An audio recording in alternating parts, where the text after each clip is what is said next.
American laser eye హాస్పిటల్లో treatment మీ కళ్ళద్దాలకు చెప్తుంది checkmate.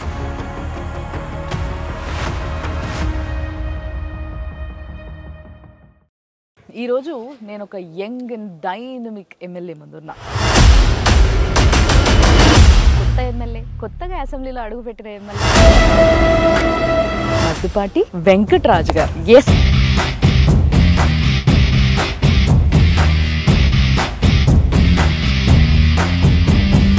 మీరు లోకేష్ గారికి చాలా దగ్గర అని విన్నా నేను. ఆయనను ఏ విధంగా ఇంప్రెస్ చేయగలిగినారు, ఏ విధంగా టికెట్ సాధించగలిగినారు అనేది నాకు ఇప్పటికీ అర్థం కాదు. లోకేష్ గారు నాకు ఒక్కరికే కాదు, మీరు కావాలంటే వాట్సాప్లో ఒక మెసేజ్ చేయండి. ఎమ్మెల్యే అంటే ఒక పవర్. ఈ పవర్ ఫీలింగ్ ఎట్లుంది మీకు? అసెంబ్లీలో అడుగు పెడితే ఎట్లా అనిపిస్తుంది ఇప్పుడు? ఒక యువకుడు రాజకీయాల్లోకి వస్తే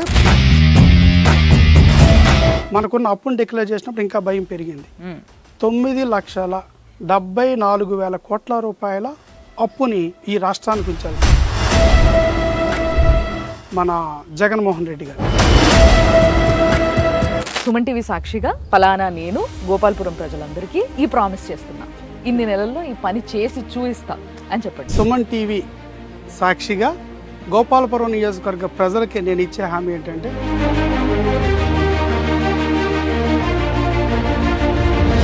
మీరు చంద్రబాబు గారి కార్ నంబర్ ఏదైతే ఉందో యాజ్ ఇట్ ఈస్ గా మీ కార్ నంబర్ కూడా అదే కనిపించింది నాకు. అంటే నాలాంటి చంద్రబాబు నాయుడు గారి అభిమానులు అందరూ కూడా అదే కోరుకుంటారండి. సుమన్ టీవీ ప్రేక్షకులకి నమస్తే. ఈరోజు నేను ఒక యంగ్ అండ్ డైనమిక్ ఎమ్మెల్యే ముందున్నా. ఎస్, గోపాలపురంకి వచ్చిన మరి ఇక్కడ సార్తో మాట్లాడడానికి నా దగ్గర ఎన్నో ముచ్చట్లు.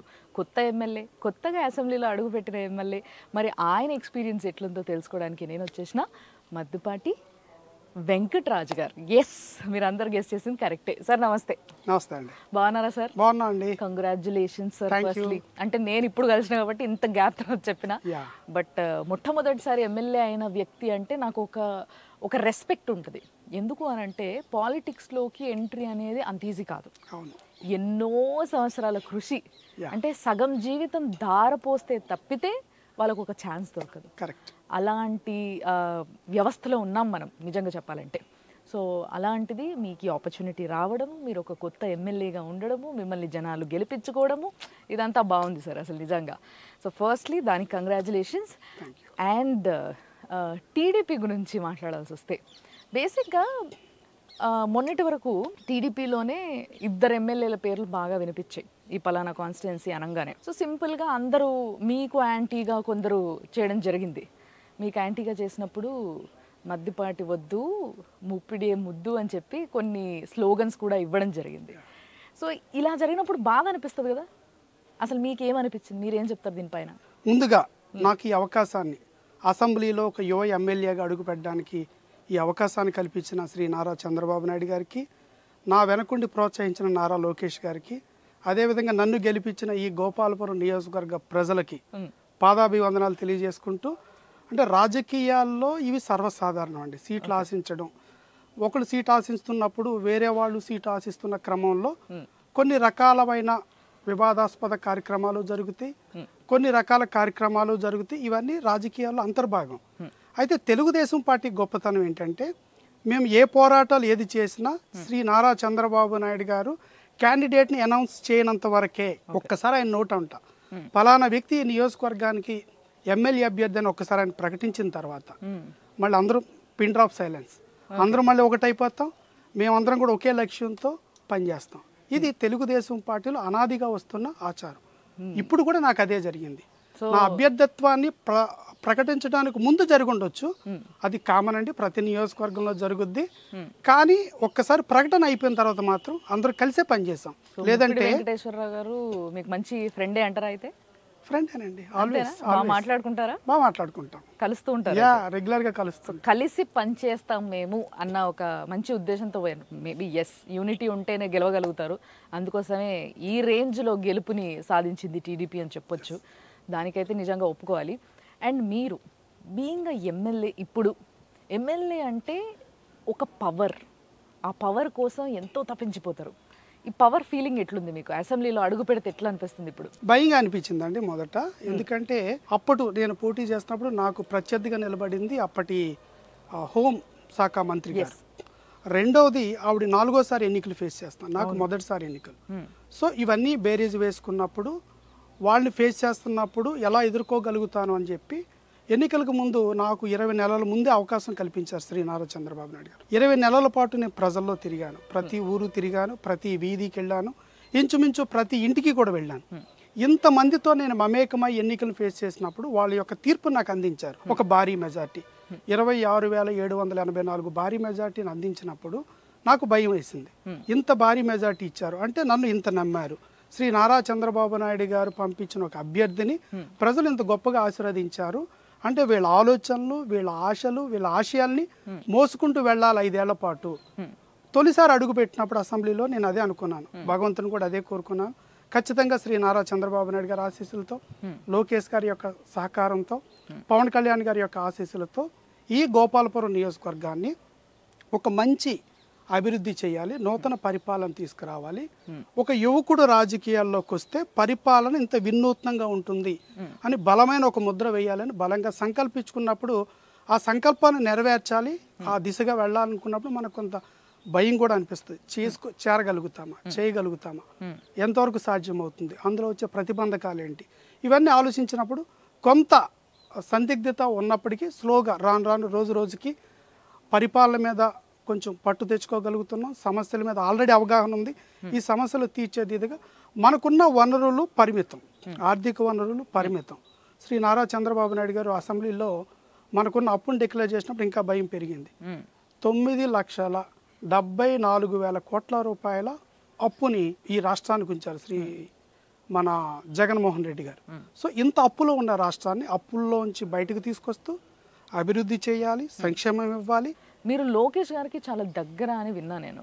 ఆయనను ఏ విధంగా ఇంప్రెస్ చేయగలిగినారు, ఏ విధంగా టికెట్ సాధించగలిగినారు అనేది నాకు ఇప్పటికీ అర్థం కావట్లేదు. లోకేష్ గారు నాకు ఒక్కడికే కాదు, తెలుగుదేశం పార్టీ ప్రతి కార్యకర్తకి చాలా దగ్గర. మీరు కావాలంటే వాట్సాప్లో ఒక మెసేజ్ చేయండి, ఇమీడియట్గా రెస్పాండ్ అవుతారు. మీరు వెళ్ళి కనిపించండి, చాలా ప్రేమగా పలకరిస్తారు. ఆయన్ని ఎన్ని టెన్షన్స్, ఎన్ని ఒత్తిళ్ళలో ఉన్నప్పటికీ, ఎంత పని ఒత్తిళ్ళలో ఉన్నప్పటికీ, ఎంత ప్రతికూల పరిస్థితులు అక్కడ ఉన్నప్పటికీ ఒక తెలుగుదేశం పార్టీ కార్యకర్తగా ఒక సామాన్యమైన వ్యక్తి వస్తే చాలా ఆప్యాయంగా పలకరిస్తారు. ఆయన నాకే కాదు అందరికీ దగ్గరండి. సో మీకు మాత్రమే కాదు అందరికి టికెట్ ఇస్తారంటారా మరి? అంటే ఇది it's again party policy. Party పాలసీలో మనకు అందరూ దగ్గర ఉండొచ్చు, అందరి మీద ప్రేమ ఉండొచ్చు, కానీ ఒక టికెట్ ఇచ్చేటప్పుడు అక్కడ పార్టీని గెలిపించుకోవాలి, గవర్నమెంట్లోకి రావాలి. ఒక వ్యక్తి అంటే ఒక నిర్ణయం తప్పిదం జరిగితే ఆ తప్పిదాన్ని భరించేది, ఆ తప్పిదం యొక్క బాధ్యత కేవలం క్యాండిడేట్దే కాదు, పార్టీ మీద కూడా పడిపోద్ది ఆ భారం. పొరపాటున గ్రహపాటున సరైన వ్యక్తిని కనుక మీకు ఆ సత్తా ఉంది అని మీరు ప్రూవ్ చేసుకున్నారు కాబట్టి మీకు టికెట్ వచ్చింది అంటారు. ఇది నిత్య పోరాటం అండి. రాజకీయాల్లో మనం ఉన్నామంటే ప్రతిరోజు పోరాటం, ప్రతిరోజు మిమ్మల్ని మీరు ప్రూవ్ చేసుకోవాల్సిందే. అలా ఉన్నప్పుడే మీకు సస్టైనబిలిటీ ఉంటుంది రాజకీయాల్లో. సో మరి మీరు ఎమ్మెల్యే అవ్వడానికి ముందు చాలా తిరిగా తెలుసుకున్నా అని చెప్తున్నారు కదా, గోపాలపురం గురించి ఏం తెలుసుకున్నారు? మంచి ప్రశ్న అండి. గోపాలపురం అనేది దీని విస్తీర్ణం చాలా పెద్దది. ఇది 2,43,000 మంది ఓటర్లు ఉన్న అతిపెద్ద నియోజకవర్గం. పూర్తిగా గ్రామీణ నేపథ్యం. ఇక్కడ వ్యవసాయ రైతులు, అలాగే కౌలు రైతులు, కూలీలు, కార్మికులు ఉండే నియోజకవర్గం. కాబట్టి ఇక్కడ మీరు ప్రధానంగా మీకు సమాజం పట్ల ఎలాంటి దృక్పథం ఉందనేది కూడా ఇక్కడ ఇంపార్టెంట్. ఇప్పుడు నాబోటి వాడు ఒక సాఫ్ట్వేర్ ఇంజనీర్ అయ్యి నెలకు 2,15,000 రూపాయల జీతం వస్తూ ఉన్నప్పుడు ఉద్యోగాన్ని వదిలి రాజకీయాల్లోకి వచ్చాము అంటే నా నేపథ్యం గ్రామీణ నేపథ్యం. సో ఈ గ్రామీణ నేపథ్యం ఉన్న నాకు ఒక సాఫ్ట్వేర్ ఇంజనీర్ అయినప్పటికీ వీటి మీద ఉండే ప్రేమ, అభిమానం, ప్రజల మీద ఉండే ఆప్యాయత, ఈ సమాజానికి ఏదో చేయాలనే తపన నన్ను ఇక్కడ దాకా నడిపించింది. ఉద్యోగాన్ని వదిలి రాజకీయాల వైపు నడిపించింది. కాబట్టి నేను వెళుతున్నప్పుడు నాకు రోజు రోజుకి నా బాధ్యత పెరిగింది. ప్రతిరోజు నేను బలంగా ఎమ్మెల్యేని అవ్వాలనే సంకల్పం, నాకు ఆ భావన పెరిగింది రోజు రోజుకి. ఎందుకంటే సమస్యలు చూసే కొద్దీ ఈ సమస్యను తీర్చాలి అంటే, ఇలాంటి పేదవాళ్ళని ఆదుకోవాలంటే, ఇలాంటి రైతులను ఆదుకోవాలంటే, కార్మికులను ఆదుకోవాలంటే ఖచ్చితంగా నాకు ఒక హోదా ఉండాలి. ఎమ్మెల్యేని అయితేనే వీటిని నేను పరిష్కరించగలుగుతాను. సో మరి గోపాలపురంలో నిజంగా మీరు అన్నట్టుగా బాగా రూరల్ ఏరియా అండ్ జనాలందరూ కూడా మ్యాక్సిమం కూడా ఫార్మింగ్ పైన ఆధారపడి ఉన్నారు. సో అంటే వ్యవసాయం పైన ఆధారపడి ఉన్నప్పుడు వాళ్ళకి ఎన్నో అవసరాలు ఉంటాయి. కరెంటు కావచ్చు, నీళ్లు కావచ్చు, మినిమం రోడ్లు అనేవి లేని పరిస్థితి ఈరోజు ఆంధ్రప్రదేశ్లో చూస్తుంటే. అంటే మేము అక్కడి నుంచి ట్రావెల్ చేస్తూ వచ్చినప్పుడు ప్రతి నిమిషం నిమిషం రోడ్లను తిట్టుకునే పరిస్థితి ఈరోజు ఆంధ్రప్రదేశ్కి పట్టింది. మరి ఈ రోడ్ల వ్యవస్థని ఏదైనా కరెక్ట్ చేయొచ్చా, చేసే అవకాశం ఉందా, అంత ఈజీయా? 100% చెయ్యాలి అనే సంకల్పం. నేను ఎమ్మెల్యేగా అయిన తర్వాత శ్రీ నారా చంద్రబాబు నాయుడు గారు ముఖ్యమంత్రి గారికి నేను ఫస్ట్ ఇచ్చిన రిప్రజెంటేషన్ రైతుల మీద ఇచ్చాను, రైతుల కష్టాల మీద ఇచ్చాను, రైతులకు జరుగుతున్న నష్టాల మీద ఇచ్చాం, రైతులను ఆదుకోవాలని ఇచ్చాం. మా ప్రధాన ఎజెండా రైతులు. వ్యవసాయాన్ని మీరు చెప్పినట్లుగా అనేక సంక్షోభాల్లో కొట్టుకుంటున్న ఈ రైతాంగాన్ని మనం ఆదుకోవాలి. ఈ రోజున గమనిస్తే అండి, సమాజానికి పట్టెడు అన్నం పెట్టే రైతన్న ఈ రోజున ఆత్మహత్యలు చేసుకుంటున్నారు. అలాంటి దుర్భర పరిస్థితులు ఉన్నాయి. ఎవరైనా ఏ వ్యక్తి అయినా కనుక మనం కూడా చూస్తున్న సమాజంలో ఏవో సాఫ్ట్వేర్ ఇంజనీర్కో ఆఖరికి వేరే లేబర్ పని చేసుకునే వాళ్ళకన్నా ఒక అమ్మాయిని ఇవ్వడానికి సాహసిస్తున్నారు తప్ప వ్యవసాయం చేసుకుంటున్నానంటే వాళ్ళకి ఈవెన్ అమ్మాయిని ఇవ్వడానికి కూడా సాహసించట్లేదు. అంటే మన సమాజం అలాగ అయిపోయింది. కానీ మరి ఈ రైతే కదా పట్టెడు అన్నం పెట్టి మనకి సాగు చేసి మనకి అన్నం పెట్టేది. అలాంటి సమాజానికి అన్నం పెట్టే రైతన్న కన్నీళ్ళు సమాజానికి మంచిది కాదు. ఇది ప్రధానంగా నేను నమ్మిన సిద్ధాంతం. కాబట్టి నా ప్రతి అడుగు కూడా రైతాంగాన్ని వ్యవసాయాన్ని లాభసాటిగా చేయడం అనేది లక్ష్యాలతో ముందుకెళ్తుంది. దానికోసం మీ దగ్గర ఏమైనా మంచి డిఫరెంట్ ఆలోచన ఉందా? ఖచ్చితంగా అండి. ఇప్పుడు మాకు ఇక్కడ ఉండే సాగునీటి వనరులు ఏమున్నాయి అనేది పరిశీలించాం. అటు ఎర్ర కాలువ కావచ్చు, కొవ్వాడ, ఇలాగా కొన్ని రకాల తాడిపూడి కాలువ, ఇలాంటి కాలువల నుంచి వచ్చే వాటర్ని కావచ్చు, దాన్ని అలాగే ఆకాశం నుంచి పడే ప్రతి నీటి బొట్టును కూడా ఒడిసి పట్టుకొని దాన్ని అయితే సాగుకి లేదా త్రాగునీటికి వాడుకునే విధంగా. రెండవది భూగర్భ జలాలు పెంచడానికి ఏ రకంగా, ఎందుకంటే చాలామంది మాది మెట్ట ప్రాంతం అంటాం, ఎందుకంటే ఇక్కడ ఎక్కువ మంది బోర్ల మీద ఆధారపడి వ్యవసాయం చేస్తుంటారు. మనం కనుక భూగర్భ జలాలను పెంచే ప్రక్రియ చేయకపోతే ఈ బోర్లు కూడా ఎండిపోయి అక్కడ నీళ్ళు వచ్చే పరిస్థితి ఉండదు. కాబట్టి మాకుండే కాలువల్లో వచ్చే వాటర్ని సద్వినియోగం చేసుకోవడం. అలాగే నేను కొన్ని ప్రణాళికలు కూడా ఇప్పుడు ఇరిగేషన్ డిపార్ట్మెంట్ వారికి ఇచ్చాం. ఎక్కడన్నా అవకాశం ఉంటే రిజర్వాయర్లు నిర్మాణం చేయడం, చెక్ డ్యాములు నిర్మాణం చేయడం. చెక్ డ్యాములు కూడా ఇప్పటివరకు మీరు ఎక్కడ గేట్ సిస్టమ్తో చెక్ డ్యాములు మీరు ఇప్పటివరకు ఎక్కడ చూడలేదు.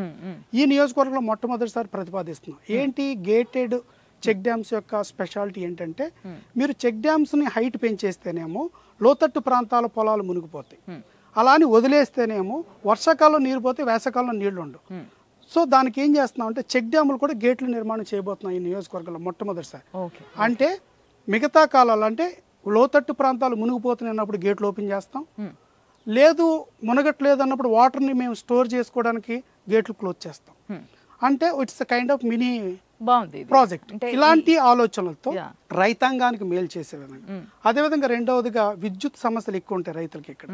కాబట్టి మేము ఇక్కడ ఎలక్ట్రికల్ డిపార్ట్మెంట్ వాళ్ళని నిత్యం కూడా మేము అప్రమత్తం చేస్తూ ఎక్కడ రైతుకి ఏ కష్టం వచ్చినా, ట్రాన్స్ఫార్మర్ కాలిపోయినా, మోటార్ సమస్యలు వచ్చినా, రకరకాలు వచ్చినా మేము అప్రమత్తత చేస్తూ మేము అనుక్షణం రైతుకు అందుబాటులో ఉండే విధంగా చేస్తాం. ఈ నియోజకవర్గంలో ఒక ఎగ్జాంపుల్ ఉందండి, నన్ను బాగా కలిసివేసిన అంశం. నేను ఇక్కడ అప్పటికి మేము వైసీపీ ప్రభుత్వ పాలనలో ఉన్నప్పుడు ఒక రైతు విద్యుత్ కనెక్షన్ తొలగించారు. ఆ రైతు భూమి ఎండిపోతుంది, పంట ఎండిపోవడం చూస్తూ తట్టుకోలేని రైతు ఆ విద్యుత్ని కనెక్షన్ పునరుద్ధరించుకునే ప్రయత్నం చేసే క్రమంలో కరెంట్ షాక్తో చనిపోయాడు. సో నాకు అప్పుడు అనిపించింది, ఇక్కడ ఈ నియోజకవర్గంలో నేను ఎమ్మెల్యే అయిన తర్వాత ఇలాంటి కష్టం ఏ రైతుకి రాకూడదు. విద్యుత్ కనెక్షన్లు తొలగించడం కానీ, అలాంటి దుందుడుకు దుశ్చర్యలు కానీ ఎవరు చేయకూడదు. అదేవిధంగా రైతుకు అండగా ఉండాలి. రైతుకు ఎలాంటి విద్యుత్ సమస్యలు వచ్చినా మనం ఒక ఎమ్మెల్యేగా నిలబడి దగ్గరుండి చేయించాలని నేను ఒకటి బలంగా నమ్ముతానండి. అధికార యంత్రాంగం ఉంది, ప్రతి పనికి యంత్రాంగం ఉంది, కానీ ఆ యంత్రాంగాన్ని నడిపించే వ్యవస్థ ఒక నాయకుడు ఉంటేనే వీళ్ళందరూ కలిసి పనిచేస్తారు. ఆ నాయకత్వం ఎమ్మెల్యేని నేను బలంగా నమ్ముతాను. అలా నేను అధికారుల యొక్క ఆ వ్యవహారాల్లోకి నేను జోక్యం చేసుకొని కానీ ఇక్కడుండే ప్రజలకు సేవ చేసే క్రమంలో ఈ యంత్రాంగాల్ని సమన్వయం చేసుకుని అప్రమత్తత పనిచేసేలాగా ఉంటాం. సో సార్, మీరు ఇన్ని పాయింట్స్ చెప్పారు కదా, గోపాలపురం ప్రజలకి ఇవన్నీ చేయాలన్న ఆశ మీలో ఉంది, చాలా మందికి ఉంటుంది. ఎమ్మెల్యేగా గెలిపించిన ఒక కృతజ్ఞత భావంతో ప్రతి ఒక్కరికి ఇలాంటివి ఎన్నో ఉంటాయి. బట్ నేను ఇవాళ మిమ్మల్ని అడుగుతున్నా, సుమన్ టీవీ సాక్షిగా మీరు ప్రజలకి ఒక ప్రామిస్ చేయండి.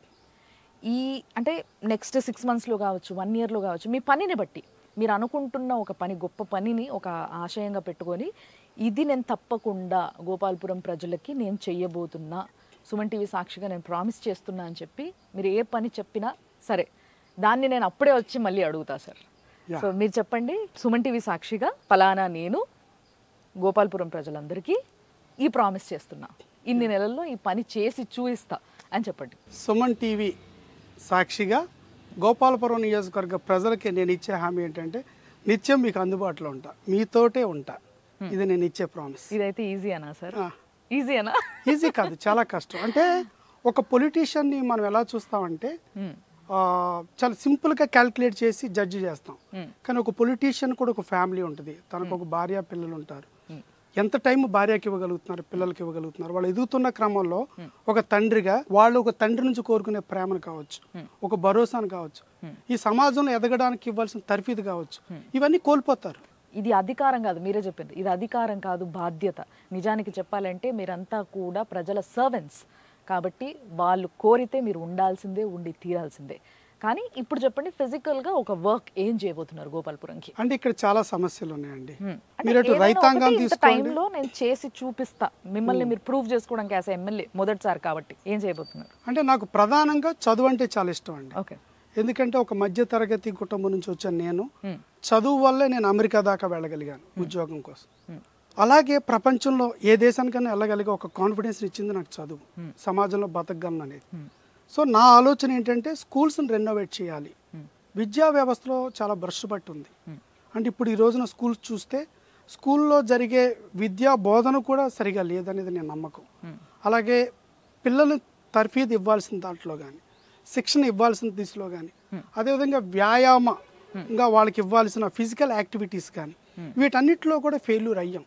నాకు ఇప్పుడు ఏమనిపిస్తుంది అంటే ప్రపంచం ఎంతో ముందుకు దూసుకుపోతుంది, దాన్ని మనం గవర్నమెంట్ స్కూల్స్లో కంపేర్ చేసినప్పుడు ఇది చాలా వెనకబాటుతనం కనిపిస్తుంది. మీరు ఎడ్యుకేషన్ పాలసీలో కావచ్చు, ఎడ్యుకేషన్ ప్యాటర్న్ కావచ్చు, అక్కడ మీకు ఇచ్చే ఫిజికల్ ట్రైనింగ్ కావచ్చు, వీళ్ళని ప్రపంచం ఎదుగుతున్నంత స్పీడ్తో వాళ్ళతో సమానంగా పోటీ పడగలిగే స్థాయికి మనం విద్యను ఇవ్వగలుగుతున్నామా? ఇది క్వశ్చన్. ఇవ్వట్లేదు. ఆ యొక్క ప్రమాణాలు రోజు రోజుకి పడిపోతున్నాయి. నా బలమైన ఎడ్యుకేషన్ ని మీరు పెంచబోతున్నారు. నా బలమైన నమ్మకం ఏంటంటే లోకేష్ అన్న ఈ మొత్తం వ్యవస్థకు మంత్రి. అయితే లోకేష్ గారిది ఏదైనా ఒక క్వాలిటీ చెప్పండి సార్, విత్ ద ఎగ్జాంపుల్. అంటే మీరు దగ్గరగా చూశారు కాబట్టి నేను ఇది స్పష్టంగా అడుగుతున్నా. ఎందుకు అనంటే ఇప్పటి వరకు మీరు అన్నట్టుగా చాలా ట్రోల్ చేశారు లోకేష్ గారు. బట్ ఈ ట్రోల్స్ అన్న ఆగాలి అని అంటే ఆయన గురించి డీటెయిల్గా ప్రజలకి తెలియాలి. కాబట్టి ఆయన దగ్గరగా చూసిన మీకు ఏదన్నా ఒక సిచ్యువేషన్లో ఈయన కదా లీడర్ అని అనిపించిందా? ఏదైనా సిచ్యువేషన్ని డీల్ చేసిన విధానం, హ్యాండిల్ చేసిన విధానం? 2-3 సిచ్యువేషన్లు చెప్తా అండి. చెప్పండి. నేను ప్రోగ్రామ్స్ కమిటీ చైర్మన్గా ఉన్నప్పుడు మంగళగిరి నియోజకవర్గంలో ఒక మహిళ మీద అఘాయిత్యం జరిగింది. సార్ అఘాయిత్యం జరగగానే ప్రతిదానికి ఈయన రెస్పాండ్ అవుతూ వెళితే తత్వం వింది. అయితే వీడిని వెళ్ళడానికి రెడీ అవుతున్నారు. ఈ లోపు నేను కాల్ చేసి, అన్న ఒక 10 నిమిషాలు అన్న. ఎందుకు రాజు అన్న.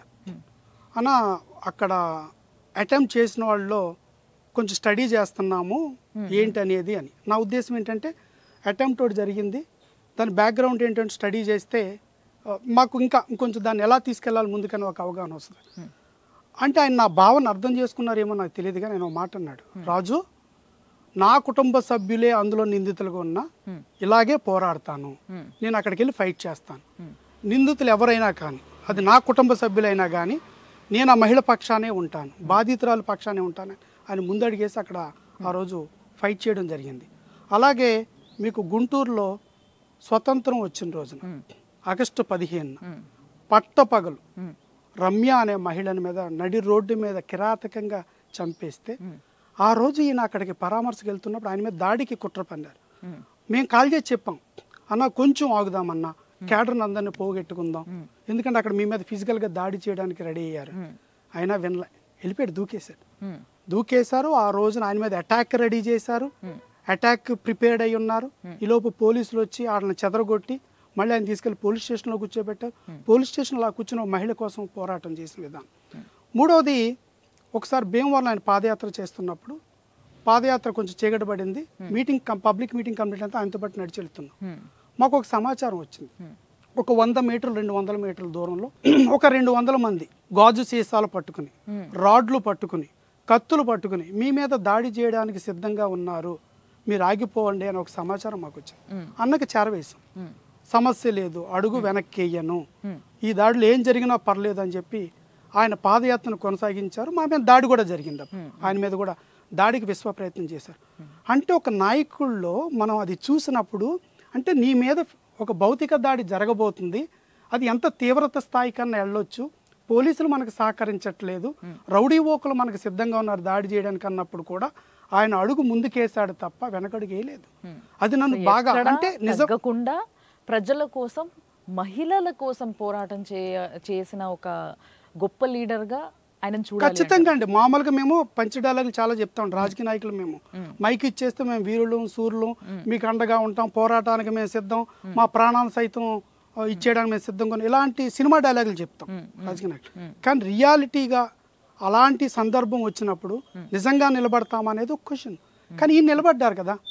ఈయన పాదయాత్ర చేసి ఆ రోజుల్లో కార్యకర్తలు బయటకు రావడానికి భయపడుతున్న సందర్భంలో ఆయన పాదయాత్ర చేసి ఎక్కడ వెనకడుగు వేయకుండా ఆయన మీద దాడులు చేశారు, కేసులు పెట్టారు, ఆయన మీద మైకులు లాక్కున్నారు, కుర్చీలు లాక్కున్నారు, రకరకాల భయభ్రాంతులకు గురి చేయడానికి ట్రై చేశారు. ఆయన ఎక్కడ వెనకడుగు వేయలేదండి, ఆయన అడుగు ముందుకేశాడు. లోకేష్ గారి పైన ఉన్న అభిమానం ఏంటి అనేది ఇక్కడ మాటల్లో నాకు అర్థమైపోయింది సార్ నిజంగా. కానీ యాజ్ ఎ లీడర్ ఈరోజు యాజ్ ఎ ఎమ్మెల్యే ఒక వ్యక్తిగా మీరు చాలా పడుంటారు.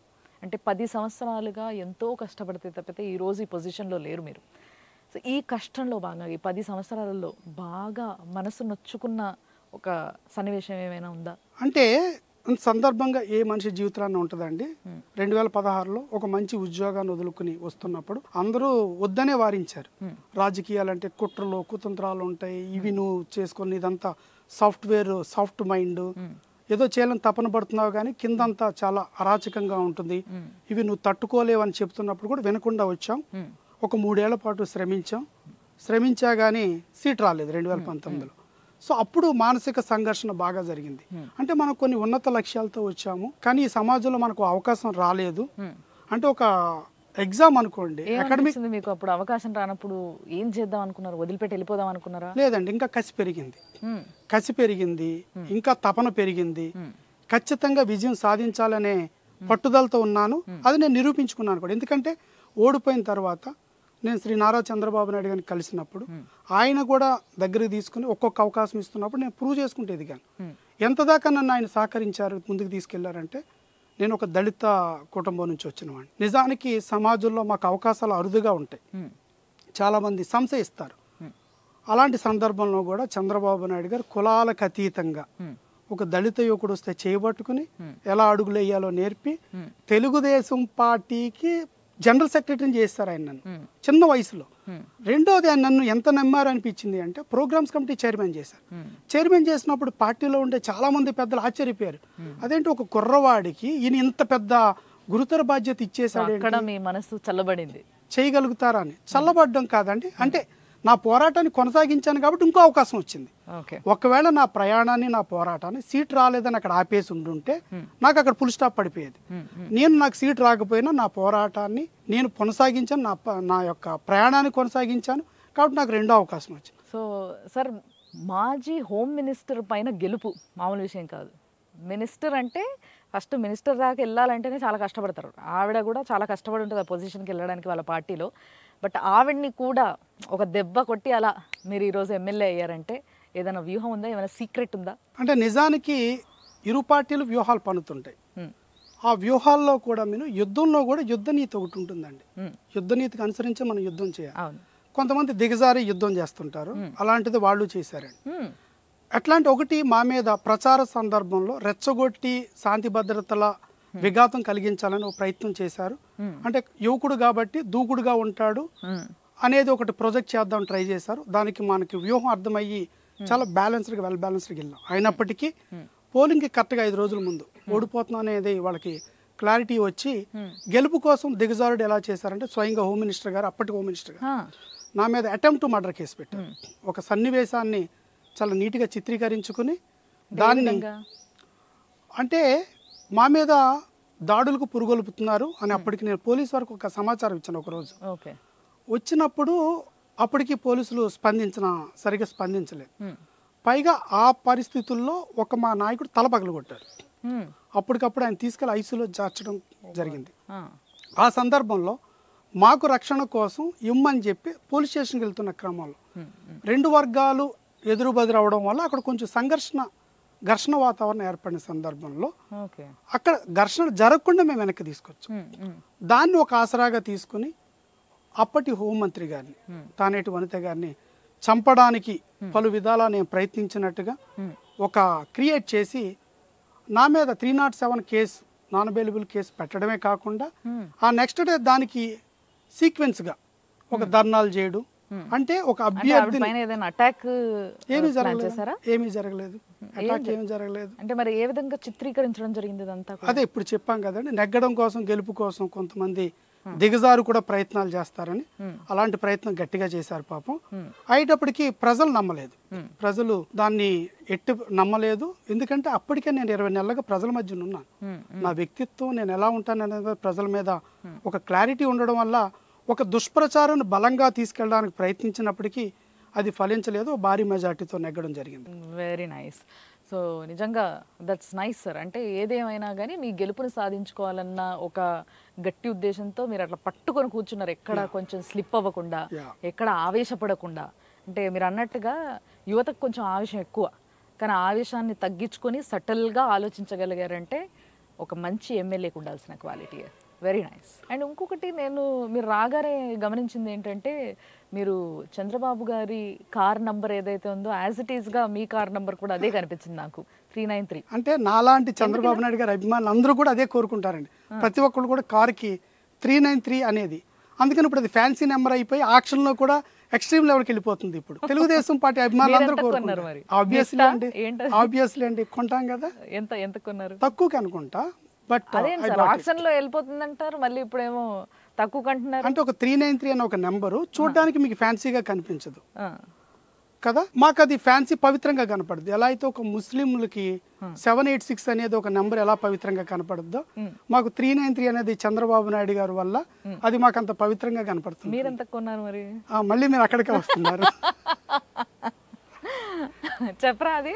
అంటే మరీ టూ మచ్ కాస్ట్ ఏం పెట్టలేదు, అది కూడా ఒక 20,000 ఎంతో అయినట్టుంది. అంతేనా? 2025లో. ఓకే. నెక్స్ట్ ఆక్షన్ లో మరి దొరకదంటారా? ఇప్పుడు కష్టం అవుతుంది. ఇప్పుడు కష్టం అంటారు. మరి ఇప్పుడు మేము ఎవరైనా కొనుక్కోవాలంటే కష్టమే. అయితే కష్టమే అండి కొంచెం. ఎంతమంది కార్లకి నంబర్ ఉండొచ్చు సార్ ఆంధ్రప్రదేశ్లో?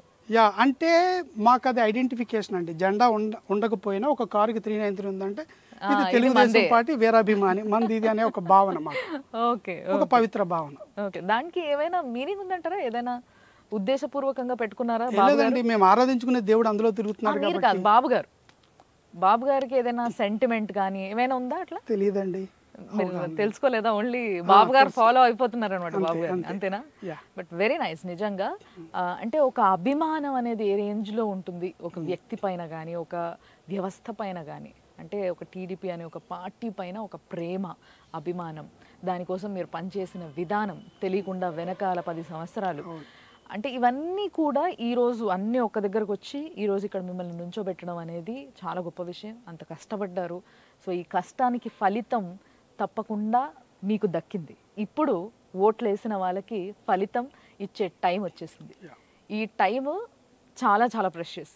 తప్పకుండా మళ్ళీ 5 సంవత్సరాల లోపు నేను వస్తా, ఆ రోజు మనం మాట్లాడుకుందాం. అండ్ ఆల్ ది బెస్ట్ వాటన్నిటికీ కూడా. నేను ఏ విధంగా అయితే ఈరోజు ఫస్ట్ మీలాంటి కొత్త ఎమ్మెల్యేలను చూస్తే కొత్త ఉత్సాహం వస్తుంది, మంచిగా అనిపిస్తుంది, రెస్పెక్ట్ పెరుగుతుంది వాళ్ళ పైన అని.